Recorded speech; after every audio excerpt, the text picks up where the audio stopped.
So, how to lose body fat simply, effectively, step by step, no nonsense, सीधे तरीके से fat loss कैसे करा जाए। तो दोस्तों, फैट लॉस जैसे सिंपल प्रोसेस को हम पता नहीं कितने एंगल्स घुसा घुसा के कॉम्प्लिकेट कर देते हैं। बट एक तरीके से अगर देखा जाए तो फैट लॉस बॉडी का ही तो एक मैकेनिज्म है, जैसे कि फैट स्टोरेज होता है। तो फैट स्टोरेज तो इतना आसानी से हो जाता है, बट फैट लॉस में सबकी नानी दादी कैसे याद आ जाती है और इतना कॉम्प्लिकेट कैसे हो जाता है। सो मैं इस वीडियो में आपको स्टेप बाय स्टेप सिंपल तरीके से ये बताऊंगा कि अपनी हेल्थ कैसे ऑप्टिमाइज करे जाए, हॉर्मोन्स कैसे ऑप्टिमाइज करे जाए, जिसकी वजह से आपका डायरेक्टली और इनडायरेक्टली फैट लॉस होगा। ये वीडियो और ये कंटेंट उन लोगों के लिए है जिनको इस बारे में ज़्यादा जानकारी नहीं है एंड वो एक गाइडेंस सीख कर रहे हैं। प्लस ये उन लोगों के लिए भी है जो लोग ओल्ड स्कूल तरीके और मिथ्स को फॉलो कर रहे हैं अपनी हेल्थ जर्नी में, फैट लॉस जर्नी में, और वो लोग को अवेयर करने के लिए हम लोग ये वीडियो बना रहे हैं। सो इस वीडियो को एंड तक अच्छी तरीके से देखना, सुनना और समझना। अगर ये आप करते हो तो आपको कुछ ऐसी जानकारियां मिलेंगी जिससे आपको हेल्थ, लाइफस्टाइल और फैट लॉस जर्नी में एक अमेजिंग ट्रांसफॉर्मेशन देखने को मिलेगा। सो स्टार्ट करते हैं बात करना इस बारे में। नंबर 1, सबसे पहला पॉइंट, मूव मोर। आपके फैट लॉस का प्रोसेस सबसे ज़्यादा इस चीज़ पे डिपेंड करता है कि आपका पूरे दिन का रूटीन क्या रहता है, आप सारा दिन क्या करते हो, आप अपने मेन एक्टिविटी जैसे कि जिम या कोई और स्पोर्ट्स के अलावा सारा दिन कितना मूव करते हो, कितने एक्टिव रहते हो, इस पे डिपेंड करता है। अब सवाल ये आता है कि एक्टिव कैसे रहें। सो आप एक्टिव कर रहने के लिए सारा दिन आप बीच बीच में वॉक ब्रेक्स ले सकते हैं। आप स्टैंडिंग पोजीशन को ज़्यादा प्रेफरेंस दे सकते हैं, जैसे कि आप बैठने के अलावा खड़े होकर काम करना या कुछ टीवी देख रहे हो तो स्टैंडिंग पोजीशन में। और इससे बेटर ये है कि आप पूरा दिन बीच बीच में वॉक्स के ब्रेक लीजिए, आप वॉक करिए, जिससे कि आपके स्टेप्स भी बढ़ेंगे दिन में। तो आप जब ज़्यादा एक्टिव रहोगे तो क्या होगा, तो जब आप ज़्यादा एक्टिव हो जाओगे तो आपका नीड बढ़ जाएगा। नीड का मतलब नॉन एक्सरसाइज एक्टिविटी थर्मोजेनेसिस। सो आपका नीड जब इंक्रीज हो जाता है तो आपका ओवरऑल कैलोरी कंजम्पशन पूरे दिन का बढ़ जाता है। सो जिससे अल्टीमेटली आपका फैट लॉस ज़्यादा होता है। सो आई होप आपको आइडिया लगता होगा कि सारा दिन एक्टिव रहने से आपकी फैट लॉस जर्नी में, आपकी हेल्थ में कितना ज़्यादा चेंज आ सकता है। एंड आई होप आप इसको प्रायोरिटाइज करेंगे। Moving to the next point, point number 2, fix your sleep. So इस पे अक्सर लोग सबसे ज़्यादा कम ध्यान देते हैं, या फिर वो जानते ही नहीं है कि अगर फैट लॉस करना है या हेल्थ को ऑप्टिमाइज करना है, हॉर्मोन्स को ऑप्टिमाइज करना है, तो स्लीप सबसे ज़्यादा ज़रूरी है। वो एक सबसे बड़ा फिलिंग द ब्लैंक्स है जिसको भरना है। सो अगर आपका गोल फैट लॉस करना है या फिर लाइफस्टाइल को बेटर करना है तो सबसे पहले स्लीप को फिक्स कर लो, उसके बाद में बाकी सारी चीज़ें आती हैं। सो स्लीप को ऑप्टिमाइज करना, स्लीप को बेटर करना क्यों ज़रूरी है? वो इसलिए कि जब हम सोते हैं तो हमारी बॉडी रिपेयर मोड में जाती है। बॉडी अपने आप को हील करती है, रीजनरेट करती है, हॉर्मोन्स को रेगुलेट करती है। कुछ हॉर्मोन्स जैसे कि टेस्टोस्टेरोन बूस्ट होता है बॉडी में अगर स्लीप डीप होती है। बॉडी का HGH लेवल्स, मतलब ह्यूमन ग्रोथ हॉर्मोन्स लेवल आपके ऑप्टिमाइज होते हैं, काफ़ी ज़्यादा राइज करते हैं। और इन सभी रीज़न की वजह से स्लीप आपकी बॉडी को रीसेट करती है। सो इन्हीं सब रीजंस की वजह से गुड क्वालिटी स्लीप बहुत ज़्यादा ज़रूरी है। इससे बॉडी के हर फंक्शन, हार्मोनिकली एंड फंक्शनली सारे फंक्शन इम्प्रूव होते हैं अच्छी स्लीप से। सो जब आपकी स्लीप इम्प्रूव होगी तो डायरेक्टली और इनडायरेक्टली अपने आप ही आपका फैट लॉस प्रोसेस बेटर हो जाएगा। पहले से बॉडी ज़्यादा प्राइम हो जाएगी, ज़्यादा अच्छी तरीके से फैट लॉस जोन में जा पाएगी, क्योंकि बॉडी का बेसिक्स जो है वो बेटर हो जाएंगे। इसलिए जितना जल्दी हो सके उतना जल्दी अपने स्लीप रूटीन, अपने स्लीप क्वालिटी, अपने स्लीप हैबिट्स को इम्प्रूव कर लो। सेम टाइम पे रोज सोने जाना, सिमिलर टाइम पे सो के उठना, बेटर स्लीपिंग हैबिट्स डेवलप करना जिससे कि आपका स्लीप की क्वालिटी इम्प्रूव हो और आपका हेल्थ इम्प्रूव हो। सो आई होप आप स्लीप की इम्पोर्टेंस अपने फैट लॉस जर्नी में कितनी इम्पोर्टेंट है स्लीप, इसके बारे में आपको आइडिया लग गया होगा और आप अपने स्लीप पे वर्क करोगे। So moving on to the next point number 3, avoid snacking in between the meals. Meals के बीच में स्नैक्स लेना एक ये बहुत पुराना मिथ हो गया है कि ज़्यादा मील्स लोगे, ज़्यादा जल्दी जल्दी खाओगे तो आपका मेटाबॉलिज्म फास्ट होगा। इट्स एज ओल्ड मिथ, आप इसको छोड़ दो।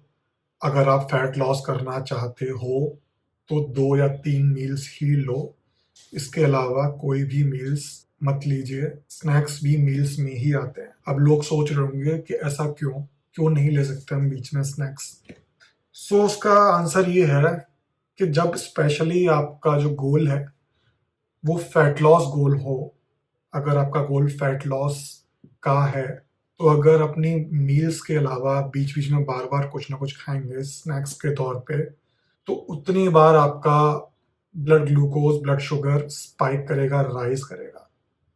और जब ब्लड ग्लूकोज राइज करता है तो बॉडी फैट बर्निंग जोन से दूर जाती है, मतलब फैट बर्न करना बंद कर देती है। एंड बहुत बार तो उल्टा फैट स्टोरेज मोड में चले जाती है आपकी बॉडी, अगर आप बहुत ज़्यादा फ्रिक्वेंटली मील्स खाते रहते हो तो मील्स के बीच में कोई भी स्नैक्स लेना, भले ही आप हेल्दी स्नैक्स ले रहे हो जैसे कि नट्स हो गया, प्रोटीन बार हो गया, वो अवॉइड करो अपने फैट लॉस जर्नी में। 2 से 3 मील्स ही खाओ, उसके अलावा एक्टिव रहो। एंड आई होप आपको समझ में आ गया होगा कि ज़्यादा मील्स क्यों नहीं लेने चाहिए आपकी फैट बर्निंग जर्नी में। Moving on to the next point, point number 4। चौथा पॉइंट है मेरा favourite one, practice intermittent fasting. आपका स्लीप अगर फिक्स हो गई हो, मील्स डाइट आपकी अगर ठीक हो गई हो और आप ज़्यादा मूव कर रहे हो तो नेक्स्ट स्टेप के तौर पे आप इंटरमिटेंट फास्टिंग को करना स्टार्ट कर सकते हो, अगर आपको अपनी फैट लॉस जर्नी और हेल्थ को 2 लेवल्स और आगे लेके जाना है तो। इंटरमिटेंट फास्टिंग मेरा पर्सनल फेवरेट टूल है फैट लॉस के लिए और हेल्थ को बेटर करने के लिए, क्योंकि फैट लॉस तो इसका बस एक साइड इफेक्ट है, एक पॉजिटिव साइड इफेक्ट है। इसकी मेन बेनिफिट्स की बात करूं तो एंडलेस है और ये वीडियो से फिर हम बहुत ज़्यादा अपने इस कंटेंट से बहुत ज़्यादा हम डाइवर्ट हो जाएंगे। इंटरमिटेंट फास्टिंग से आपकी स्किन ग्लो करती है, आपकी गट हेल्थ इंप्रूव होती है, आपकी बॉडी में डैमेज सेल रिपेयर होते हैं खुद ब खुद। तो फैट लॉस वाले पॉइंट पे वापस आते हुए समरी ये है कि आप इंटरमिटेंट फास्टिंग को इम्प्लीमेंट कर सकते हो एक्सेलरेटेड फैट लॉस रिजल्ट्स देखने के लिए। बट आप इंटरमिटेंट फास्टिंग स्टार्ट करो तो ठीक तरीके से करना है, और वो कैसे करना है इस बारे में हम एक वीडियो बना चुके हैं।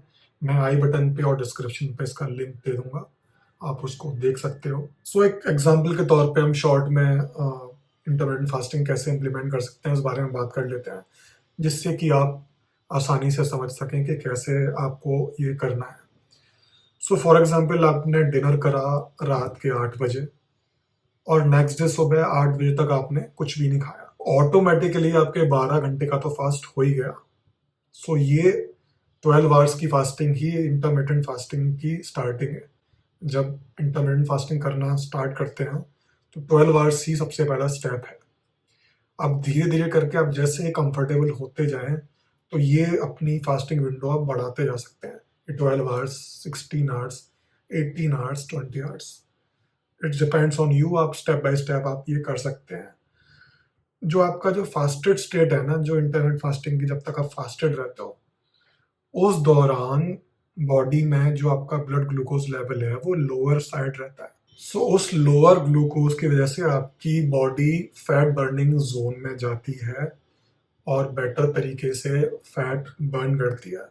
एक तरीके से देखिए आपकी बॉडी फैट बर्निंग इंजन बन जाती है। ये थे इंटरमिटेंट फास्टिंग के कुछ बेनिफिट्स स्पेशली आपके फैट लॉस के लिए, और होपफुली आपको ये समझ में आया होगा कि किस तरीके से इंटरमिटेंट फास्टिंग करी जाए फैट लॉस बेनिफिट्स के लिए। टिल नाउ हमने 4 पॉइंट्स डिस्कस करे हैं जो कि अपने आप में ही बहुत ज़्यादा इंपॉर्टेंट है फैट लॉस जर्नी के लिए, और अपने आप में ही ये काफ़ी है। बट इस कंटेंट के लिए मैं और पॉइंट्स इंक्लूड करना चाहूँगा इस वीडियो में, जिससे कि आपको ज़्यादा से ज़्यादा जानकारी मिले अपनी हेल्थ को ऑप्टिमाइज़ करने के लिए। क्योंकि मेरे पॉइंट ऑफ व्यू से पहले हेल्थ आती है, हेल्थ सिस्टम आता है, लाइफस्टाइल सिस्टम आता है, फैट लॉस तो बस उसका एक पार्ट है। Point number 5, prioritize fats over carbohydrates. So ये कुछ लोगों को थोड़ा कॉम्प्लिकेटेड लगेगा, बट मैं इसको ईजी करके बताऊंगा एग्जाम्पल देके। सो फॉर एग्जाम्पल, अगर हम अपनी प्लेट को देखें, टिपिकल इंडियन डाइट की प्लेट को देखें, तो उसमें मोस्टली कार्बोहाइड्रेट्स का परसेंटेज ज़्यादा होता है। रोटी, सब्जी, दाल वगैरह अगर सबको मिला के अगर देखें तो कार्बोहाइड्रेट्स का कंपोनेंट सबसे ज़्यादा परसेंटेज में होता है। तो हमें अपनी इस प्लेट से थोड़ा कार्बोहाइड्रेट्स कम करके फैट को इंक्लूड करना है। और ये भी मैं एग्जाम्पल के तौर पे बता दूं, अगर आप 4 रोटी खाते हैं या 3 रोटी खाते हैं फॉर एग्जाम्पल, बिना घी लगाए उस पर, तो 3 रोटी की बजाय आप 2 रोटी खा सकते हैं उस पर एक शुद्ध घी लगाकर। उससे होगा क्या कि आपका कार्बोहाइड्रेट इंटेक हो गया थोड़ा कम आपकी मील से, और आपका फैट इंटेक हो गया ज़्यादा। सो इससे क्या बेनिफिट होगा? आप पूछोगे कि यार इससे क्या हो जाएगा, मैं तो फैट लॉस करना चाहता हूँ। सो सबसे पहले जो आपको बेनिफिट मिलेगा वो ये कि अपनी मील में अगर आप फैट को इंक्लूड करोगे, जैसे कि रोटी पे घी लगा के खाना, सो जब उसको खाओगे आपकी बॉडी में एकदम से ज़्यादा ग्लूकोज स्पाइक नहीं करेगा, because of the fat. Fat जो है ब्लेंड करता है ग्लूकोज स्पाइक को। तो ये अपने आप में ही एक अमेजिंग बेनिफिट है, और मेरे लिए तो यही काफ़ी है अपने डाइट में फैट को सोर्स को इंक्लूड करना। एंड सेकेंडली, बॉडी में जब गुड फैट सोर्सेज आप बढ़ाते हो या फिर जितनी लेना चाहिए उतना लेते हो, तो बॉडी में बेटर तरीके से आपके हार्मोन्स ऑप्टिमाइज होते हैं। कुछ फैट सॉल्युबल विटामिन के लिए भी बेटर होता है। सो इन शॉर्ट, आपके बॉडी फंक्शंस इंप्रूव होते हैं, आपके हार्मोन्स इंप्रूव होते हैं, जैसे कि टेस्टोस्टेरोन। और टेस्टोस्टेरोन अगर आपका इंप्रूव होगा, ऑप्टिमाइज होगा, तो अपने आप ही आपकी बॉडी फैट लॉस बेटर तरीके से करेगी। On side note, of course उस आपकी प्लेट में प्रोटीन सोर्स भी होना चाहिए। जैसे कि अगर आप वेजिटेरियन है तो दाल या पनीर, पनीर में अपने आप ही फैट और प्रोटीन आ गया, तो अपने आप में वो कंप्लीट हो गया। सो इस तरीके से अपना आप डाइट को मॉडिफाई करिए और उसमें गुड सोर्सेज ऑफ फैट को इंक्लूड करिए। अब गुड सोर्सेज ऑफ फैट क्या क्या है, इस बारे में मुझे बताने की ज़रूरत नहीं है, क्योंकि आप आराम से गूगल सर्च करोगे, आपको वेजिटेरियन, नॉन वेजिटेरियन जो भी आप डाइट लेते हो, आपको एक जानकारी उस बारे में मिल जाएगी। तो हमने आपका मील को भी इम्प्रूव करने का ओवरऑल तरीका बड़ा सिंपल तरीके से डिस्कस कर लिया है, और होपफुली आपको समझ में भी आ गया होगा, आपको बेटर अंडरस्टूड हो गया होगा। और जो पॉइंट्स हम डिस्कस कर रहे हैं ना, किसी किसी को लग रहा होगा कि ये क्या बात कर रहा है, ये फैट लॉस में ये क्या चीज़ें हैं, लेकिन आपको आइडिया नहीं है। ये सब चीज़ों पे आप अगर वर्क करना शुरू करोगे तो आपका हेल्थ का लेवल, आपकी फिजिकल फिटनेस का लेवल, आपका एनर्जी का लेवल्स नेक्स्ट लेवल होंगे। सो मैं बता रहा हूँ आपको। Moving on two point number 6, और मे बी जिस पॉइंट का काफ़ी लोगों को इंतजार होगा, डू रेजिस्टेंस ट्रेनिंग। वीक में एटलीस्ट 4 बार, 3 बार नहीं, 3 तो बहुत कम हो जाएगा, एटलीस्ट 4 बार आप रेजिस्टेंस ट्रेनिंग को इंक्लूड करो अपने रूटीन में। रेजिस्टेंस ट्रेनिंग मतलब जैसे कि जिम में वेट ट्रेनिंग, क्रॉसफिट ट्रेनिंग, जिससे आपके मसल्स को पॉजिटिव स्ट्रेस मिले और जिससे उसकी ट्रेनिंग हो और जिससे स्ट्रॉन्ग बने, उसको कहते हैं रेजिस्टेंस ट्रेनिंग। दोस्तों, जब हम रेजिस्टेंस ट्रेनिंग करते हैं तो अपनी मसल्स को स्ट्रेस देते हैं, ठीक है? तो जितना आप अपना मसल्स को स्ट्रेस दोगे, बाद में फिर वो उनको रिकवरी होगी बॉडी की। सो जब रिकवरी होती है स्ट्रेस देके, and over the long time आपकी मसल मास उससे इंक्रीज होता है, बेटर होता है, मसल्स आपकी स्ट्रांग होती है। आपका मसल मास अगर हेल्दी होता है, बेटर होता है, उतनी ही अच्छी तरीके से, उतनी ही एफिशिएंट तरीके से आप फैट लॉस कर सकते हो, आपकी बॉडी फैट लॉस कर सकती है, क्योंकि मसल मास जितना होगा उतना ही आपका रेस्टिंग मेटाबॉलिक रेट ज़्यादा होगा।